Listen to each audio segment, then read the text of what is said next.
the other thing is they're still working, Yeah. Danny. You Yep. know, they're 65 thinking I have to do something, right? Because they had Thanksgiving or Christmas time, they were eating lutefisk, and someone got crazy at the kitchen table and said, "You have to enroll, or you're going to start paying a penalty." Well, that's not necessarily the case. You have credible coverage, you don't have to do anything. But they say, "Well, you should sign up for Part A because it's free."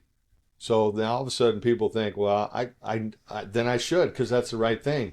But then all of a sudden, is that true in all cases, Cary? No, let's say, for example, you say, okay, well, great. That's maybe an idea, but now do you have a health savings account through work? Oh, yeah, I love my health savings account. Okay, well, you can have a health savings account and sign up for Part A. Oh, I didn't know. So there's just a lot of those kinds of questions. But a lot of times people, and then the other part of it is people say, well, but I want to keep working, right? If I sign up for Medicare, it means I have to retire. And that's not the case at all. Okay. In fact, what you find out is most employers uh, want you to sign up for Medicare because when you turn over 65, their cost for your health insurance coverage for the company is $15,000, something like that. And they're like, boy, we would save a lot if you guys would sign up for Medicare.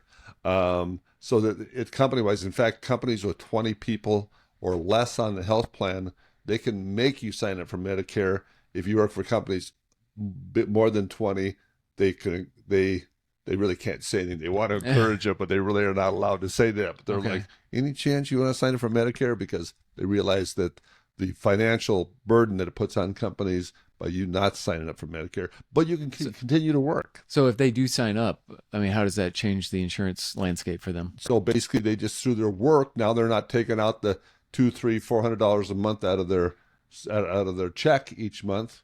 Now they're paying the 185 to Got it. Part B. Got it. And so now those, for a lot of people, their 185 is coming out of their Social Security check. Well, for these people, because they're still working, it's not coming out of their Social Security check. So for those people, they just set up and they can pay quarterly, or they can have it monthly, just coming out of their checking account each month. The 185 coming out. They're like, yeah, this is a lot cheaper than the 400 I was paying each month. Sure. Yeah, through my work.